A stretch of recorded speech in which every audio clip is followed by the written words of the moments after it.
on that door, but you walk away with a victory. Coach, ano masasabi mo sa character na pinakita ng iyong kubalan?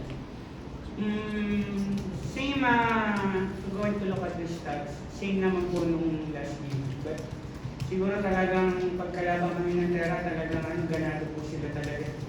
We have a 16-point lead, di ba?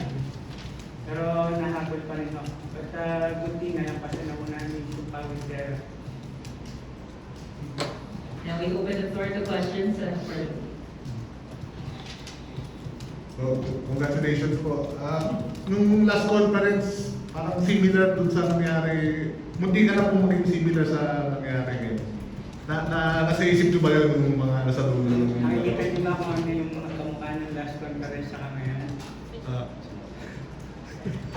I mean, maybe yung effort namin right now, hindi makuha yung ano niya, yung leader niya for this game.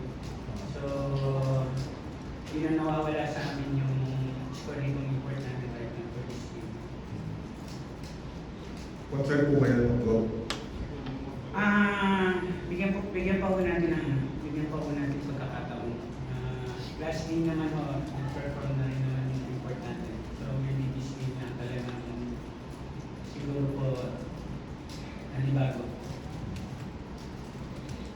Justin, congratulations. 31 points, 10 rebounds. Yung 31 mo daw second time ka na ng 30 sa career mo sa PBA.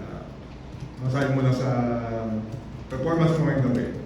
Siyempre, every game naman nagbibigay ko lang naman yung 100% ko. Siyempre, kailangan namin makabawi this conference. So, yun talaga yung main motivation namin na hindi na maulit yung last conference. Nung dulo, yung therapy pa, muntik nang makatabla. Mukhang ma-score na dun si John na napalpal ni Luis Agustin. Ano masasabi mo dun sa play na yun? Siyempre, big credit to Buddy. Siyempre, kahit nag-turnover kami talagang andyan siya, hindi siya sumuko sa play na yun. So, yeah, malaking bagay para sa amin yun. Kung hindi nangyari yun, mataas yung chance na baka mag-overtime matalo pa kami. Go 2-0 na po kayo sa to start the conference. May game po kayo sa Biyernes. Simply train offense. Struggling Macau at paano po yung approach na po sa laro na yun? Same thing, we need to prepare. On this kind of team, hindi naman tayo pwede magtiwala. And I have this kind of setup mga bata. Kailangan pa rin pinagkahandaan ng report. So by tomorrow, practice pa rin po kami.